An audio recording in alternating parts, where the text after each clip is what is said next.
د الله رب العزت په اوچتو نعمتونو کې یو نعمت هغه د سترګې دي چې الله یې موږ له راکړي دي، او قرآن کې ځای په ځای الله دا نعمت موږ ته رایاد کړی دی. او کله چې الله یو نعمت ډېر در یادوي تا ته په قرآن کې، پوه شي چې دا په دې نعمتونو کې غټ نعمت دی. لکه سورة النحل کې الله وایي والله أخرجكم من بطون أمهاتكم لا تعلمون شيئا. الله غزات ته چې تاسو یې د میندو د خېټو نه راویستې تاسو ته د هېڅ هم پته نه وه. مور د خېټې نه سړی راوځي ده ته څه پته. وجعل لكم السمع والأبصار والأفئدة، بیا یې تاسو له غوږونه درکړو، بیا یې سترګې درکړې، زړه یې درکړو لعلکم تشکرون چې تاسو شکر ادا کړئ. دې ځای کې دا نعمت یې موږ ته رعایت کړو، بیا یې تاسو له سترګې درکړې. په سورة المؤمنون کې الله وایي وهو الذي أنشأ لكم السمع والأبصار والأفئدة. الله غزات ته چې جوړ کړي دي ستاسو لپاره غوږونه، سترګې، زړونه. بې ګیله کړې ده بندګانو نه، څه وایي قلیلا ما تشکرون. الله وایي ډېر لږ تاسو شکر ادا کوئ زما د نعمتونو. سورة السجدة کې الله وایي ثم سواه ونفخ فيه من روحه. د انسان خبره کوي چې الله پیدا کو، برابري کو، سای پکې واچوله، بیا څه وایي وجعل لكم السمع والأبصار والأفئدة. او بیا یې غوږونه درکړو، بیا یې سترګې درکړې، زړونه یې درکړو، بیا وایي قلیلا ما تشکرون، تاسو ډېر لږ شکر ادا کوئ. سورة الملک کې الله وایي قل هو الذي أنشأكم وجعل لكم السمع والأبصار والأفئدة. الله تاسو پیدا کړي، بیا یې غوږونه درکړي، سترګې درکړي، زړونه یې درکړي. مخکې څه وایي دا درېیم آیت ته ګورئ، یعنې درېیم ځای زه تاسو ته بیانو. مخکې الله وایي قلیلا ما تشکرون. الله وایي ډېر لږ تاسو دې نعمتونو شکر ادا کوئ.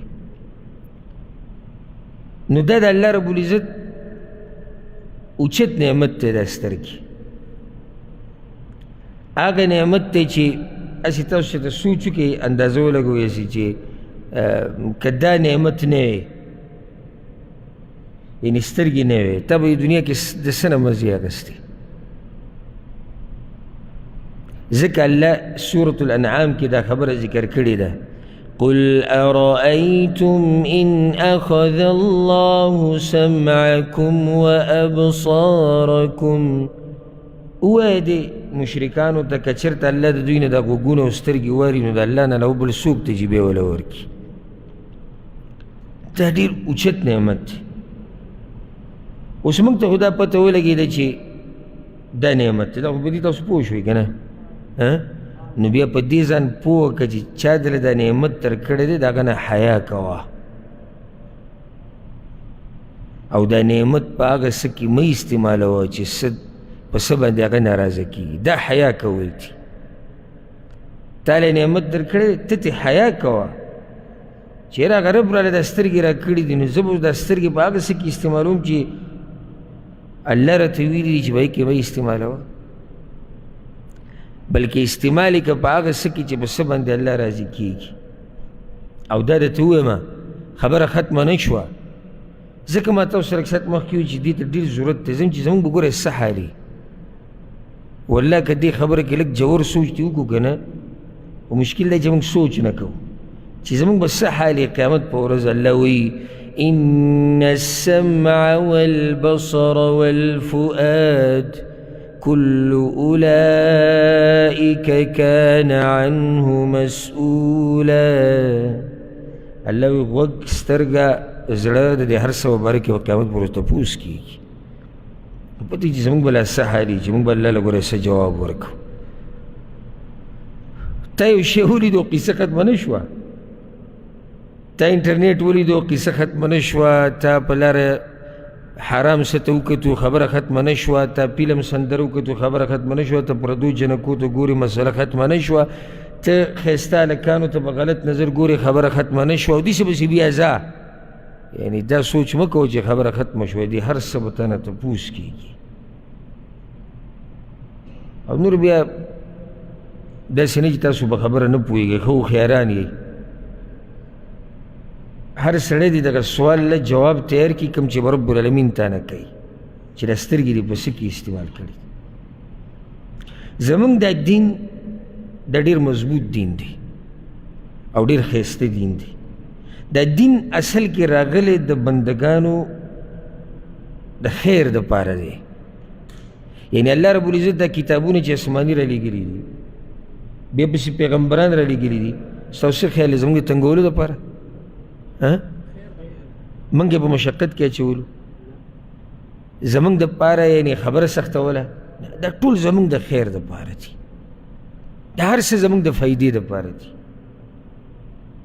نو غوږ کښېږده دې ته، څه چې ستا رب تا ته وایي که نه، په دې کې ستا خیر د دنیا او د آخرت دی. په دې کې زما او ستا د کور خیر دی او حفاظت دی. الله چې موږ ته څه وایي په هغې باندې عمل کولو کې، په دې کې د قوم خیر دی، په دې کې د معاشرې دپاره هم خیر دی، په دې کې د ملک دپاره هم خیر دی، په دې کې زموږ د بچو دپاره هم خیر دی، زموږ د میاندو، زموږ د خویندو، زموږ د زامنو، زموږ د رونو، زموږ د ملګرو او د ټولو پکې خیر دی. الله تا ته څه وایي او ما ته څه وایي سورة النور کې، او د زړه په غوږونو یې واوره. قل للمؤمنين يغضوا من أبصارهم. اے پیغمبر دی مؤمنانو سړو ته ووایي چې دا نظرونه دې کوز ساتي. ويحفظوا فروجهم، او د خپلو عورتونو دې خیال ساتي. یا الله نو ته په موږ سختي جوړی؟ وی نه. ذلك أزكى لهم، الله وی د دې د لاسه به دوی پاک صفایي. زار او قربان د دې دین نه. دا نصیحت تا ته بل کوم ځای کې کېږي چې نظر کته ساته، د عورت خیال کوه چې تم صفایي، چې دا کور دې صفایي، چې دا معاشره دې صفایي، چې دا ملک هم صفایي، چې دا کلی محله هر څه صفایي. بیا صرف نصیحت سړو ته نه دی. وقل للمؤمنات يغضضن من أبصارهن، او پیغمبره د دې مؤمنانو دې ښځو ته هم ووایه چې دا نظرونه کته ساتي. ويحفظن فروجهن، او دوی دې هم د خپلو عورتونو خیال کوي. دا توجیحات، دا نصیحتونه د عرش والا طرف نه دي، دا زما او ستا خبره نه ده. او ستاسو څه خیال دی چې الله یو نصیحت موږ ته کوي، په دې کې به زموږ دپاره خیر نه وي؟ په دې کې زموږ خیر، کامیابي، پاکوالی، عزت، حفاظت، درونوالی او چې څه وی هغه ټول په دې کې دننه پراته دي. ګوره الله ته دا پته ده چې دا هغه بندګان پیدا کړي دي، هغې دا بندګان خپل ځان دومره نه پېژني څومره چې الله پېژني. اته پته دی چې دوی کمزوري دي، دا نظر چې بې ځایه استعمال شي دوی به ګډوډ کېږي. دا اول نه تا ته داسې نصیحت وکړو چې ته سبا له قیامت پر ورځ الله ته نشي ویلی چې یا الله ما ته خو چا نه وویلي. نه نه تا ته وي نه نظر حفاظت کوه. او دې ته په عربۍ کې وایي غض البصر، نظر کوز ساتل. لکه دلته الله وایي که نه قل للمؤمنین یغضوا من ابصارهم، دې ته غض البصر وایي. او دا غض البصر، غض په عربۍ کې په لغت کې معنی کف منع ته وایي، یو شی منع کول، یعنی نظر بندول، نظر راټینګول. بیا د دې نه مخکې چې تفصیل یې ته بیان کوم دا خبره یاده کړې. کله چې موږ ته وویلی شي که نه چې د نظر کوز ساته، نو زموږ ذهن صرف یوې خبرې ته ځي چې نظر د څه نه کوز ساته؟ د زنانو نه کوز ساته. بس زموږ ذهن ته صرف یو خبر راځي چې الله وی نظر دې کته ساته. نو کته ساته څه مطلب دی؟ وی پردو زنانو ته مه ګوره. دا پکې دننه راځي. ګوره یاد که دا خبره نظر کوز ساتل دا په 3 قسمه نظر ښکته ساتل دې کې دننه 3 خبرې راځي اولنۍ نظر ښکته ساته د خلکو د عورتونو نه په دې کې دننه د پردۍ زنانه الکان او د دې ماحول چې څه دي هغه پکې دننه راغلي دې کې نظر کوز ساته کمی زنانه چې خپلوانو کې دي او د هغوی مخ ته د کتو اجازت شتي یا لاسونه شو خپې شوې لکه بعض زنانې چې لکه خور شوه ترور شوه هم د ده قضي اجازت دی د دې نه اخوا نظر کته ساته دا ټولې خبرې دي کې دننه راغلي دویم قسم نظر کته ساته د خلکو د کورونو نه او ځکه امام ابن القیم رحمه الله یو کتاب د مدارج السالکین اولنی جلد کې هغه دا خبره کړې ده وی هغه حرام نظر چې دی هغه دی چې ته د خلکو عورتونو ته وګورې وی حرام نظر هغه دی چې ته پې د خلکو عورتونو ته وګورې نو بیا وی وهي قسمان او عورت وی په 2 قسمې دا ډېره ناشنا فایده ذکر کړې ده عورة وراء الثياب یو هغه عورت دی چې د کپړو نه پناه دی خو موږ ته ښکاره دی معلوم دی که زموږ ذهن ته هم دقه راځي چې نظر کته ساتلی دغې ته مه ګوره بدن چې کوم ځای پردی عورت دی تا ته د کتو اجازت نشتی د دې نه نظر کته ساته دویم هغه وایي وعورة وراء الابواب او یو هغه عورتونه او عزتونه دي چې د دروازو نه اخوا دي هغوی ته به هم نه ګوري دروازې نه اخوا دا هم عورتونه او عزتونه دي که زما کور ستا کور د هغه کور د فلاني کور دروازې چې رابندې شي خو دننه زما او ستا عزت دی دننه عورتونه دي عورت هر هغه شی چې د هغې خیال ساتلی کېږي دننه عورتونه دي دننه عزتونه دي دې دلته به هم نظر کوز ساتي او دریم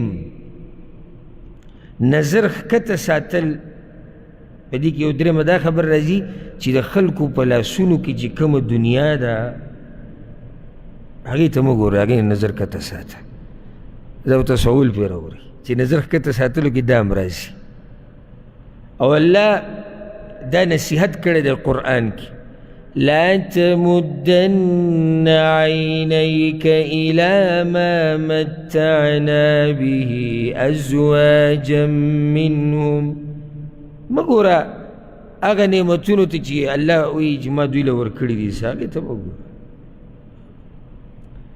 دا نظر چې د ښکلو خلکو سره چې څه دي دې نه چې کته ساتي ژوند به په مزو سره تېر کړي او که د خلکو سره څه دي هغې ته دې کتو دنیا خبره زه کوم دین کې خو به ګوري چې مقابله وکړي مخکې لاړ شي ځکه چې دلته الله وایي ما متعنا به ازواجا منهم بل ځکه الله وایي زهرة الحیات الدنیا دنیا د ښایست یادوي الله نو که اوس تا سره ښایسته ګاډی دی او زه تا ته ګورم یاره د سره پلانې ګاډی دی او د سره 3 چته کور دی او د هغه 5 بنګلي دی او د هغه 6 دی او د هغه 10,000 ریاله تنخواه دی او د هغه 15,000 ریاله تنخواه دی خپل ژوند به ټول تباه کړم نو ښه دا ده چې نظر ښکته ساته او څه چې د سره دي په هغې راضي شه او شکر یې ادا کوه ته به د باچایي ژوند تېر کړې دا موږ خراب کړي دي د پردو نعمتونو ته کتنې دي دې خراب کړه که چېرته د چا یو نعمت دې ولیدو نو یا الله ښه وله ورکه او یا الله برکت ورته پکې واچوه او یا الله مال یې هم راکړه که ته غواړې و یا الله مال یې هم راکړه د الله نه غواړه خو د مؤمن دا شان نه دی چې دی د خلکو دنیا ته پسخېږي مؤمن دین ته پسخېږي او ورب الکعبه قسم درته خورم د الله به کور کې چې کله د خلکو دنیا ته نه پسخېدې که نه نو په ارام او سکون ژوند به تېرې بلکل په دې د سره غوږ مه ګروه چې د دې سره دا دنیا ده او د هغه سره دا دنیا لکه وایي ده که موږ له به الله راکړي زموږ په نصیب کې چې څه راغی کړي او که د هغه سره دنیا ډېره شوه او ما سره دنیا کمه شوه دا په دې کې خو فرق نه راولي چې هغه د هغه نه به الله راضي او زما نه به نه راضي که چېرته دا فرق راتلی بیا خبره د سوچ وه بیا خبره د غم وه خو دې کې خو فرق نه راځي که کیدای شي الله د مالدار نه ډېر راضي او کیدای شي الله د غریب نه ډېر راضي.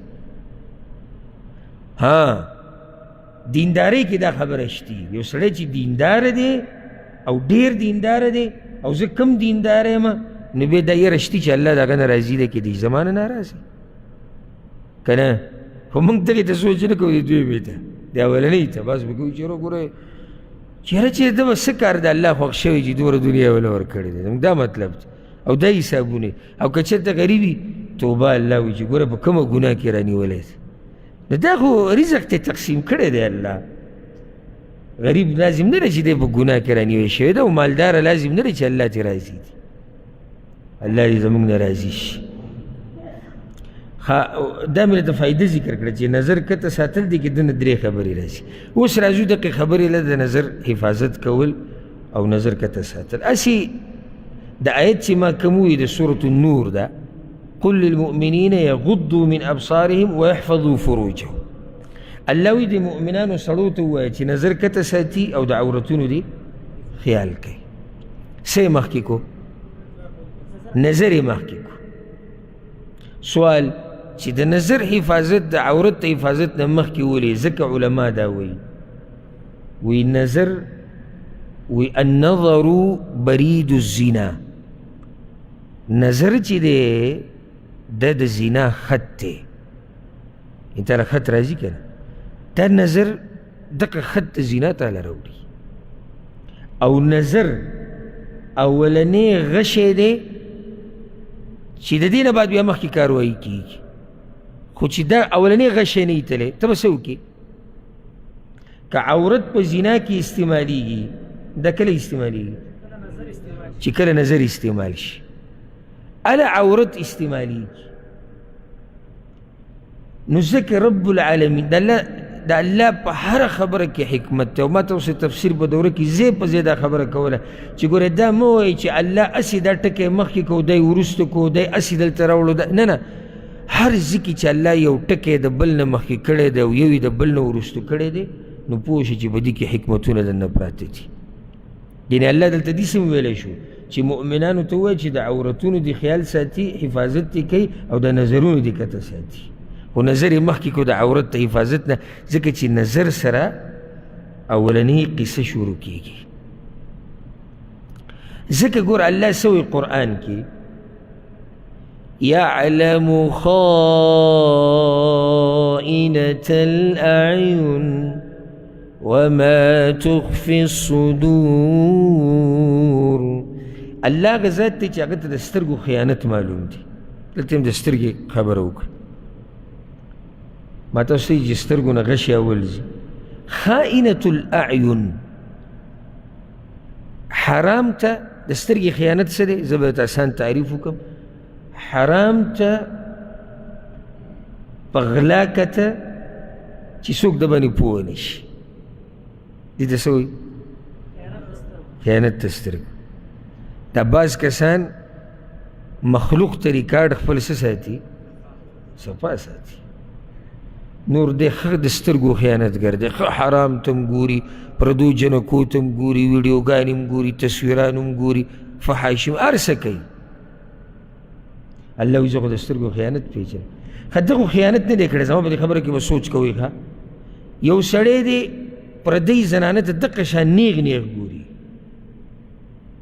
ده خو نظر پټ کړی هم نه دی که نه؟ ښه صفا ګوري که د شپې موبایل کې ګنبله ګوري، داسې پټ کړي نه. الله وایي ما ته د سترګو خیانت معلوم دی، او د سترګو دا خیانت الله ته معلوم دی. نو دا به ورته نه معلوم د سترګو خیانت څه دی؟ عبدالله بن عباس رضی الله عنهما د آیت تفسیر کې وایي دا یو سړی دی چې دی چا کره ورغی، د یو قوم خواته ورغی، هغو سره ناست دی او په دې کې یو زنانه تېرېږي. اکه د دوی په مخ کې بهر تېرېږي، د دې قوم زنانه ده، یا کور کې دننه تېرېږي، نو دی خو د هغوی په مخ کې ورته نه شي کتلی لکه چې د هغوی زنانه ده. نو دی د سترګو په ګوټونو کې ګوري، کوشش کوي چې د زنانه ته وګوري او هغوی ته دا ښیي چې زه نه ګورم. نو چې کله پوه شي چې څوک راته ګوري بیا نظر سیده کی چې اخوا دیخوا کیږي نو دا سترګو به دې ګوټونو کې ګوري دا الله وایي دې ګوټونو کې دا کتنې دي الله وایي دا ماته معلوم دي نو ستا څه خیال دی چې تا موبایل داسې نیولی او ښځه پاو ته ګوري دا به الله ته نه معلوم په ګوټونو کې دا پټ پټ کتنې دي الله وایي دا ماته معلوم دي بیا حکمت د دې څه دی ویعلم خائنة الاعین الله ته د سترګو خیانت معلوم دی بیا څه وایي وما تخفي الصدور او سینو کې چې څه پټ دي دا هم الله ته معلوم دي دی ولې په دې پسې وایي عبدالله بن عباس وایي وی دته موقع نه میلاویږي چې دی دې ښځې ته ښکاره وګوري لکه دلته خوا کې خلک نو کله بلکل دی په هغه ګوټونو کې هم وینني نو په زړه کې یو ارمان پاتې شي د لیدو الله وایي دغه ماته پته ده چې په دې زړه کې څه پاتې شو د دې الله نه به څه پټی یعنې یو سړی وایي ما نو نه ما څه نه دي کتلي ما څه کتلي الله وایي ما ته دې د زړه هم پته ده چې له تا چې ونه کتو نو موقع برابر نه شوه یعنی که موقع برابر شوی وی تا کتو دا ډېره د یېرې خبره ده ګورئ چې الله ته د سترګو خیانت معلوم دی ښه د دې سترګو هم زینا ده خو معروف خبره ده صحیح بخاري صحیح مسلم کې حدیث دی د عبدالله بن عباس رضی الله عنهما رسول صلی الله علیه وسلم وی العینان زناهما النظر د سترګو زینا کومه وه ده کتل دی ناروا سته دا د سترګو زینا ده یو سړی چې په دې سترګو باندې ناروا سته ګوري که نه دی دې معمولي نه ګڼي دی په څه کې اخته دی دی د سترګو په زینا کې اخته دی دا وړه ګناه نه ده او ځکه پیغمبر صلی الله علیه وسلم د اچانک نظر باره کې د گنجائش خبره کړې ده خو بیا نه او ځکه صحیح مسلم کې حدیث دی جریر ابن عبدالله رضی الله عنهم وی سألت رسول الله صلی الله علیه وسلم عن نظر الفجاءة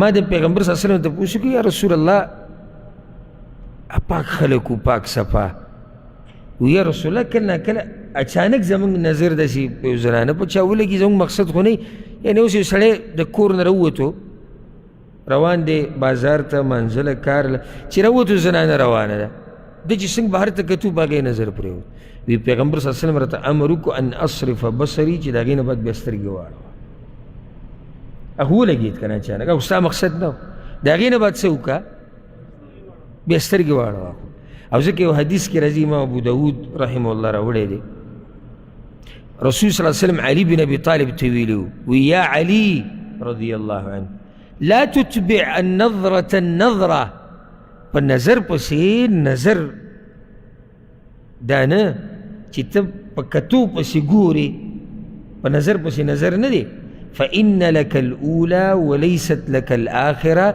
دا اولنې نظر د ته الله بخلی دا دویم د ته نه بخي ګورې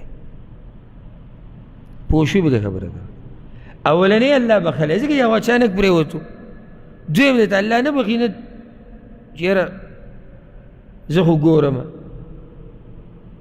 یا اولنې دې پټ کړی دی چې زه خو حق اولني کې لا پروت یم نه الله ته د هر څه پته ده لږ ساعت مخکې موږ ویلي الله ته د سترګو خیانت هم معلوم دی او په زړه کې چې څه دي هغه هم الله ته معلوم دي او چې په دې د سړي تربیت وشي که نه دا د زه د تجربې خبره وکړه او په دې باندې نیکان ملګري پاک ملګري هغو پې پوهه دي چې په دې خبرو د چا تربیت شوی که نه هغه په کور کې پردۍ زنانه خو پرېږده هغه خپلې خور ته هم بره نشي کتی والله خور ته هم سړی داسې به بره سترګې نشي بره کولی داسې سړي کې حیایي هغه ترور ته بره نشي کتی پاتله پردۍ زنانه ته هغه سره ګوري نو زه درته یم هغه زنانه چې شریعت اجازت ورکړی دی لکه خور مخ ته کتو کې شریعت اجازت ورکړی خور ده به دا حرامه ده خو دا یو حیا ده یو دروند خوی دی چې دې خور ته بره کتی نشي، د هغې د بدن ته نشي کتی، د هغې سره پالتو خبرې نه کوي، د هغې سره پالتو ګپ شپ نه لګوي، د هغې په مخ کې د فلمونو د سندرو باسونه نه کوي، د خور سره د فیسبوک او د ټیک ټاک او د یوټیوب قصې نه کوي، حیا وله ورځي. او څه بې حیایي نن سبا عامه شوې ده چې پلار د لوڼو سره او زامنو سره ناست او څه کوي، ډرامه روانه ده او فلم روان دی او د مزل ادا کوي چې پلار ویډیو د بچو نه کوي او بچي ویډیو د پلار نه کوي، او د لوڼو نه او د خویندو نه. الله اکبر، دا معاشره پورې کم طرف ته روانه ده. ولا زمونږ دا وخت خو لا ښه دی الحمدلله، خو چې دا زمونږ د دې کشرانو دا وخت به ګورئ څنګه وي، دا خو لا بیا هم څه نه څه بریک پکې د خلکو لګي. بل دا چې هغه مشران پکې شتي پوخاني، هغه لا بیا هم نصیحتونه کوي، وعظونه کوي. نو خبره مې دا کوله چې درون سړی خو د خور ته بره نشي کتی، که نه داسې نه ده؟ سړی نشي کتی خور ته، ترور ته، لور ته. پلار لور ته هم داسې ټینګ نظر نشي کولی چې داسې جوور نظر ورته کوي، نه که خبر راغلی ضروري خبر. دا ګورې د دې زه نه یم چې لکه بعض وي دا زړه جو څښایي او د زړه څښاوالی او پاکوالی نه، دا حیا ده، دا درونوالی دی، دا حیا ده، درونوالی دی چې پلار کله د لور سره خبره کوي نو هم داسې په ټینګ نظر ورته نه ګوري، ټول بدن ته وله ګوري، یا خور سره یا د ورور خبرې یا داسې بله رشته. الله دې مونږ کې دا حیا پیدا کړي. نو اسلام هغه معاشره زمونږ نه غواړي چې هغه پاکه معاشره وي، هغه د شهوتونو نه وي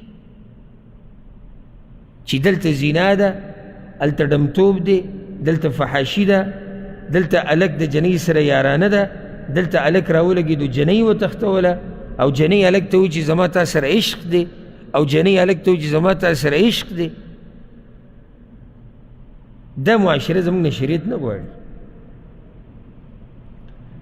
ما مخکینی زما یو بیانو، ما یو پیر په دې عشق باندې رد کړی چې دا عشق پکې څه ته وایي.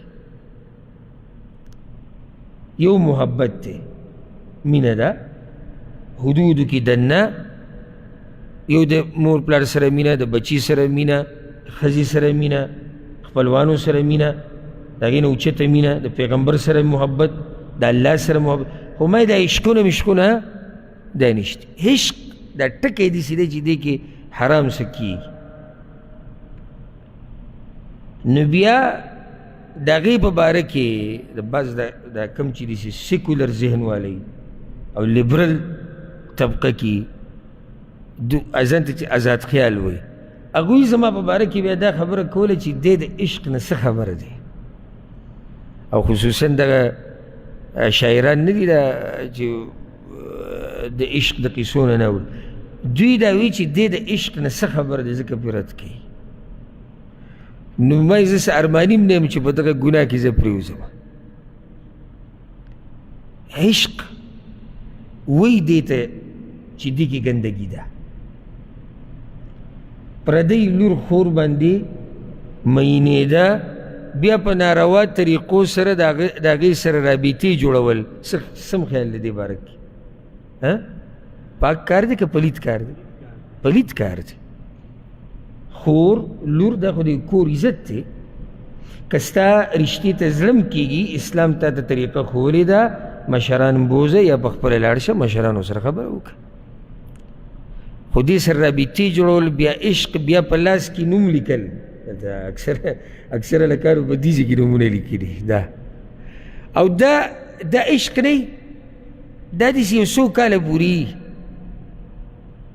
کاله پورې چې فلمونه ملمونه یې کتلي که نه، لږ ګرم ګرم وي، بیا دا قصې ویسې دې ټولې هېرې شي. پردی خور لور مو شرموي، ځان مو شرموي. او اکثر چې داسې خلکو ده چې غلطې رابطې او وعدې کړی که نه، د دوی ژوند هم مخکې صحیح نه چلېږي، ځکه چې دوی د یو بل سره مخکې ډېرې هغه قصې کړي چې هغه د حد نه وتلي دي. اوس د واده نه بعد د دوی په یو بل یقین نه وي او دی ورته وایي ستا دپاره به وایي اسمان راکته کړمه او هغه ورته وایي ستا دپاره به ځان پانسي کړمه جنې ورته. او دا د دروغو قصې او د فلمونو ډایلاګونه او دا د چرسو سیګرټ او د پیښې د ډمانو د فحاش خلکو دا معاشره الله زموږ نه نه غواړي او نه یو د عقل خاوند دا معاشره غواړي. پاک صفا مؤمن څوک غواړي دا معاشره؟ نه، بلکې هر سړي کې منږ کې هر سړي سره دا سوچ دی چې یا الله زما د بچي حفاظت وکړه، یا الله زما د ښځې وکړه، یا الله زما د خور وکړه، یا الله زما د مشرانو وکړه. نو د هغې دپاره دې معاشره م روغه غواړي. دا هغه وخته پورې نه کېږي زما ستا بچی، زما ستا ښځه، خور، لور، مور، هر څوک چې دي دا د هغه وخته پورې د دوی حفاظت صحیح نشي کېدی چې څو پورې خوا او شا کې معاشره نه وي برابره. او معاشره هله برابرېږي چې ما او تا ځان برابر کړو. هسې دې ادب ته خو وګوره که نه، یعنې شریعت زموږ نه څه معاشره غواړي.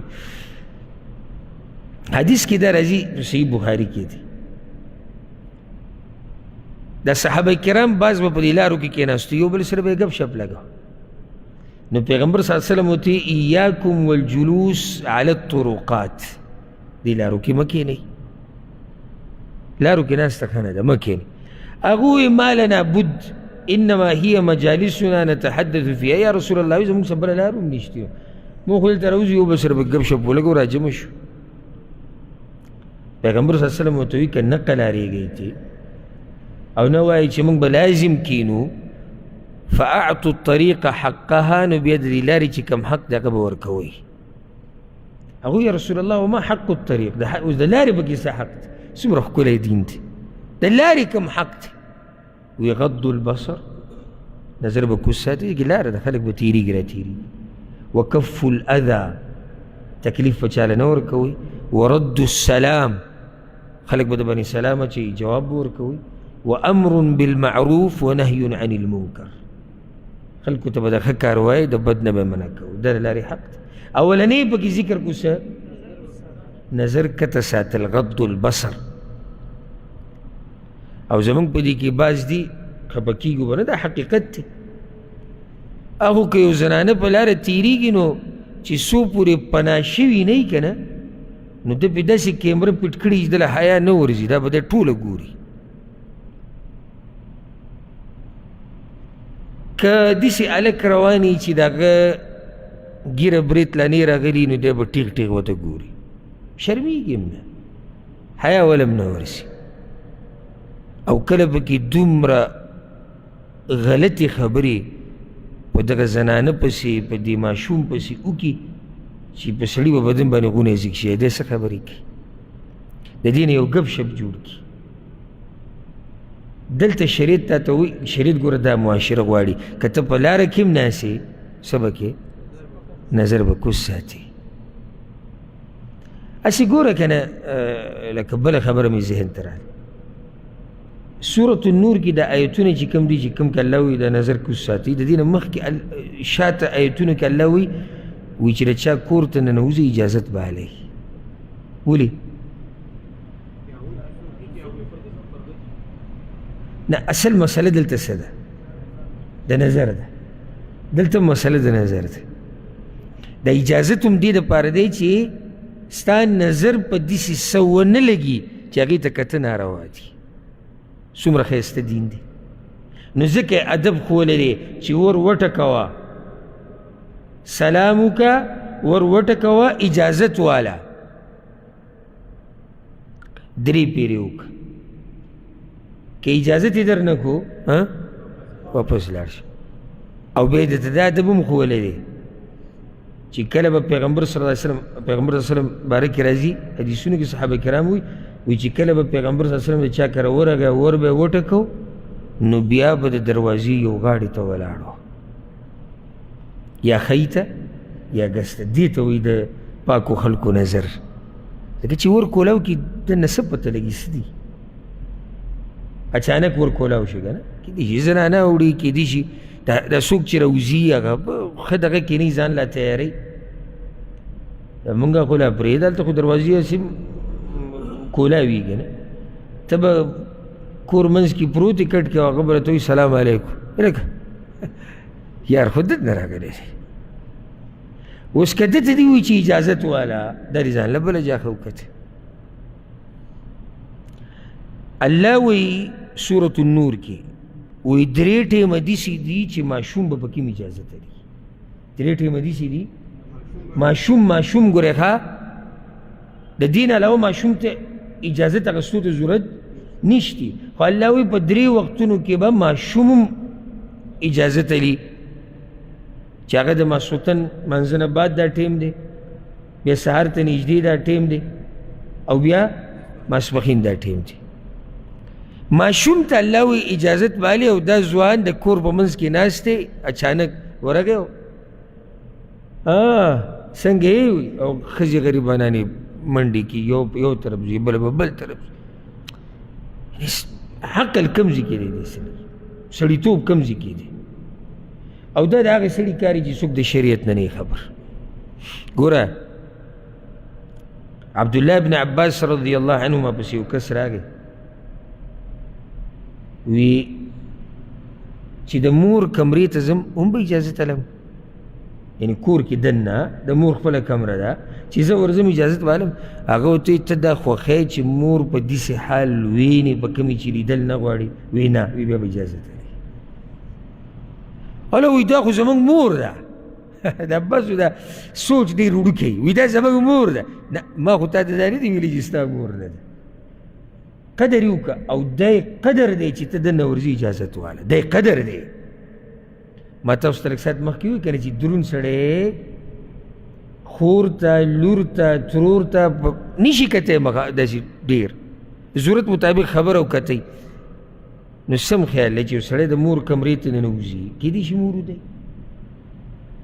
کیدای شي بل څه کپړې بدلی کیدای شي بل څه ضرورت وي کیدای شي یو ډېر ضرورتونه دي موږ کې څوک دا خوښوي چې مور به دې حال ویني یو څوک هم نه خوښوي نو ادب څه شو اجازت والا مور د نه درشه هغه یو ورځ بل ورځ ما ته یو ملګري دا کیسه کوله هسې د دې بعضو کورونو باره کې ما ته خبره دا کوله هسې د دې اجازت ته خبره شوه چې اجازت اخیسته پکار دي هغه وی زمونږ یو خپل کېږي یو چم کې را سره اوسېږي وایي د هغوی په کور کې دا جاښه جوړه شوې بیا پکې وایي زه ناست وم خپلوان دي هغه وایي داسې چلو شو چې دا یو کس د کور کې ډېر لکه پښتنو چې څنګه کورونه ټول شریک اوسېږي نو دا یو ورور په کار باندې چېرته بهر ته تللی او د شپې بیا ښځې ته ټلیفون کړی دی چې زه نن نشم راتلی زه به سبا درځم زه لرې صحیح نو دا یو ورور دا بل چې د هغه واده نشتی هغه د شپې و چې ناوخته راغلی دی بیا باتروم ته به ننوته او دسماتې له باتروم بنو نو دغه کمرې ته ډایرکټ ورغلی دی هلته دننه کمرو کې باتروم یې کړ هلته باتروم ته ورغلی اور یې کولاو کړی ډزه وه باتروم ته ورغلی بیا جاښه جوړه شي دا ښځې ویلي چې ګوره داسې طریقه شو او صحیح حق دی ورسره چې څنګه ته کمرې ته راځي بې اجازته او حق دې سره یې دلته راځي او بیا دلته اودسمات یې راوړه او بیا وی غوغا جوړه شوه نو بیا پکې وی اکثرو خلکو دغه هلک سیډ اخیستو چې دې کیسې دي دې کیسې دي دا خو یې د ورور ښځه ده تاسو دې سوچ ته وګورئ دی خو په غلط دغه نه دی تللی موږ ډایرکټ دا قصه شروع کړو چې دی په غلط نیت خو نه دا غلط نیت پرېږده ته چېرته کښېږده غلط نیت یو ادب نشتی څه حدود نشتی څه سړیتوب به نه چې ته د یو زنانه کمرې ته ورننوځې او شپه ده ورځ هم نه ده شپه ده دلته څه ادب به نه چې سړی ور وټکوي او ځي سره دغه کمرې ته نو خفه کېږئ مو خو زمونږ په دې معاشره کې ډېر کارونه هغه د اسلامي آدابو خلاف دي که نه دي دي خصوصا د اجازت خبره مې دا کوله چې د اجازت هم دې دپاره دی چې څه چلو شي چې د نظر حفاظت وشي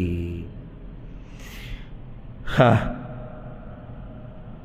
ځکه ما تاسو ته لږ ساعت مخکې وي چې دا خبره معمولي مه ګڼئ چې په دې سترګو باندې تاسو وکتو خبره وشوه دې به نه الله تپوس کړي خصوصا ګوره زه تاسو ته یو طریقه ښیم که د سترګو حفاظت غواړئ که نه همیشه ځان ته دا رایادوئ چې د قیامت په ورځ به دا سترګې په تا باندې ګواهي کوي بیا به ته په دې سترګو باندې حرام ته نه ګورې لکه سورة فصلت کې الله دا خبره کړې ده حتى إذا ما جاءوها شهد عليهم سمعهم وأبصارهم وجلودهم کله چې دوی راشي الله ته مخامخ شي الله وایي د دوی غوږونه د دوی سترګې د دوی دا سرمنې دا اندامونه ټول به په دوی باندې ګواهي ورکړي چې کله ستا ذهن کې دا خبره پرته وي که نه چې زما دا سترګې په ما ګواهي کوي نو ته به ځان ساتي د څه نه حرامو ته د کتو نه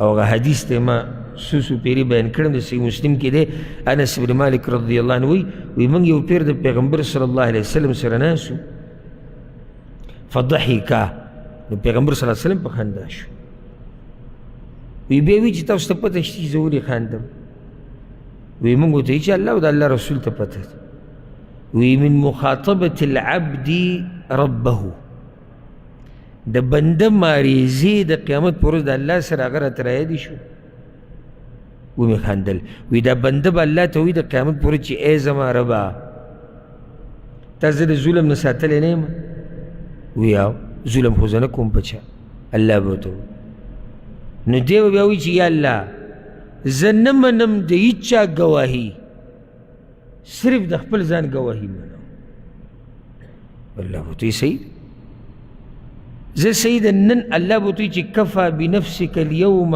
علیک شهیدا نن ته په خپله کافي د ځان دپاره ګواه وبالکرام الکاتبین شهودا او کرام کاتبین د دوه ملایک چې لیکل کوي پیغمبر صلی الله علیه وسلم فیختم علی فیه الله به ورته په خوله مهر ووایي فیقال لارکانه انطقي بیا به دې اندامونو ته وویلی چې خبرې کوئ فتنطق باعماله نو بیا به چې ده څه کړي دي د اندامونه به ټول هغه خبرې وکړي بیا به د ده د خولې نه هغه مهر لرې کړی شي نو دی به وایي بعتا لکن وسحقا د خپلو اندامونو ته به وایي هلاک شئ تباه شئ فعنکن کنت اناضل زه خو م ستاسو دپاره لګیا وم الله سره مې خبرې کولې او تاسو په ما ګواهي ورکړه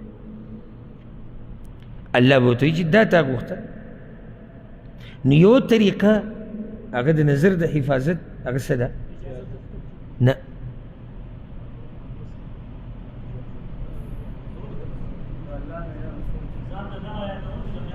بارک الله فیک دا مطلب تاسو ما سره په دې موضوع کې ډېر جوړ دي لمونډه اخوت یې اورېدلې خبره ما دا کوله چې ځان ته دا رایادوه چې قیامت په ورځ به الله زما نه د دې هر څه تپوس کوي او دا به په ما ګواهي کوي بله یو خبره ته وکړمه دا ډېره فایدهمنه یو طریقه هغه یعنې انفع العلاج چې ورته زه ووایم ډېر فایدهمن علاج د بدنظرۍ هغه دا چې ځوانان ودونه وکړي او جنکۍ هغه واده کړی شي او حدیث کې دا راځي صحیح مسلم کې د صحیح بخاري کې د عبدالله بن مسعود رضی الله عنه مشهور حدیث پیغمبر صلی الله علیه وسلم یا معشر الشباب من استطاع منکم الباء فلیتزوج تاسو کې څوک د واده طاقت لري نو څه دې وکړي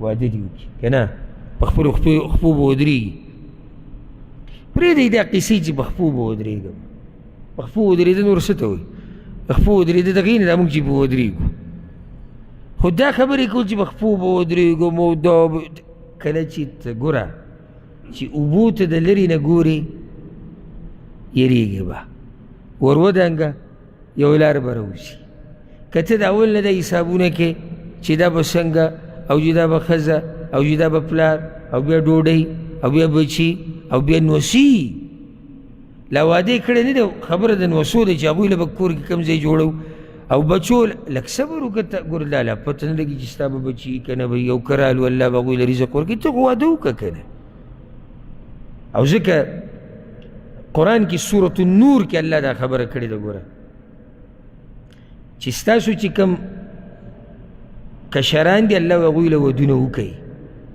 سورة النور کې الله دا خبره کړې.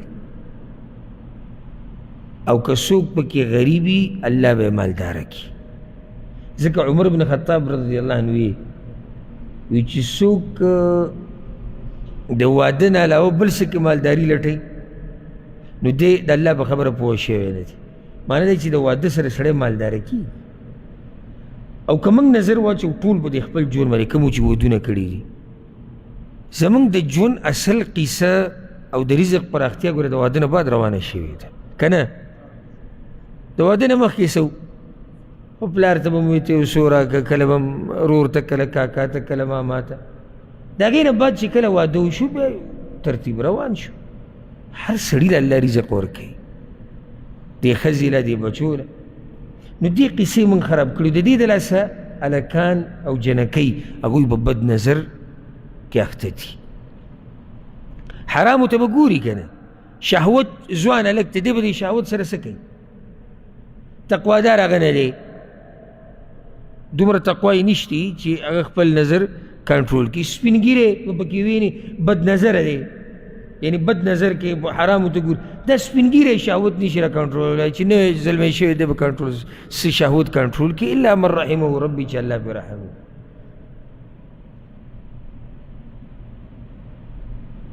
ښه پوښا بل حدیث یې وپوښا کله بیا هم ځوان زه د حرام نظر داسې یو ګران کار و. اوس خو موبایل له وباسي چې څه پکې ګوري ګوره. نو د هغې حل څه دی؟ واده کول. واده وکړه او بیا دویم وکړه، دریم وکړه، څلورم وکړه چې طاقت دی. چې څومره د یو سړي ښځې ډېري که نه دومره د نظر حفاظت کیږي. او زنانه چې واده شي د هغې هم د نظر حفاظت ځکه خپل خاوند دی، د خپل خاوند نه هغه بیا نظر نه اړوي. نو دا یو علاج دی چې ودونه وشي. یو علاج دا دی چې سړی دعاګانې غواړي او هر وخت الله ته وایي چې الله زما نظر حفاظت وکړي. امام بخاري دا روایت راوړی دی په الادب المفرد کتاب کې. یو صحابي راغی پیغمبر صلی الله علیه وسلم پسې دا دعا یاده کوي. ښه دا دعا یاده کوي کومه چې ته زه وایم نوټ یې کوي یاده یې کوي. وی یا رسول الله علمني دعاء انتفع به. ای د الله پیغمبر داسې دعا راته وښیه چې فایده ترې والم، فایدهمنه دعا راته وښیه.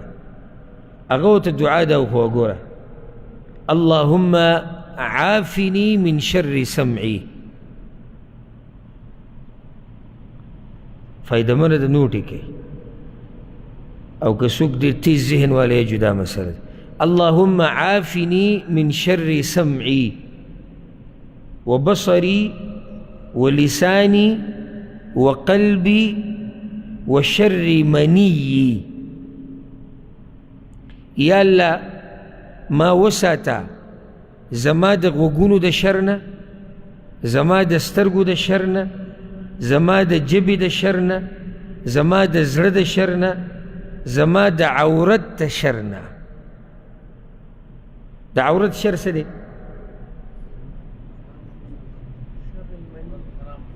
حرامو کې استعمالول. د ژبې شر څه دی؟ ناروا خبرې پې کول. د سترګو شر څه دی؟ حرامو ته کتل. دا دعا چې ته غواړې په سجدو کې، په تهجدو کې، په عامو اوقاتو کې رب العالمین به ستا د ټول بدن حفاظت کوي. اللهم عافني في بصر، اللهم عافني من شر سمعي وبصري ولساني وقلبي وشر مني. نو دا یو څو طریقې دي نظر د حفاظت او الله سبحانه وتعالی زموږ د نظرونو حفاظت وکړي. او دا د مؤمن داسې خوی دی چې د دې په باره کې ډېر تاکید راغلی دی. تقریبا ما یو وخت کې هسې ځان له د فایدې را جمع کولي چې یو سړی د نظر حفاظت کوي نو د دې به څومره فایدې. اوس موږ سره هغه وخت نشتی. حالانکه ما هغه ځان سره هغه لیکل چې دي هغه مې سکین کړو ځان سره مې راوړي هم دي کوم چې ما لیکلي دي نو د الله په توفیق سره ما 4 فایدې لیکلي دي د نظر د حفاظت 4 فایدې او په دې کې به ډېرې زمانه پاتې شوي خاصې ورته زه ناست وم یو شپه سوچ مې کومه د ټولې را جمع کړو نو 4 فایدې ما لیکلي وو ډېر مخکې نن ما هغه ځان سره راوړې ما یې که موقع و 4 چې بیانې هغه چې یو فایده 1 منټ هم بیانې نو پابندې ګنټه شو نو هغه به انشاءالله بیا چې ته بله موقع باندې بیان کړو الله سبحانه وتعالی زموږ د نظرونو حفاظت وکړي هذا والله أعلم وصلى الله وسلم على نبينا محمد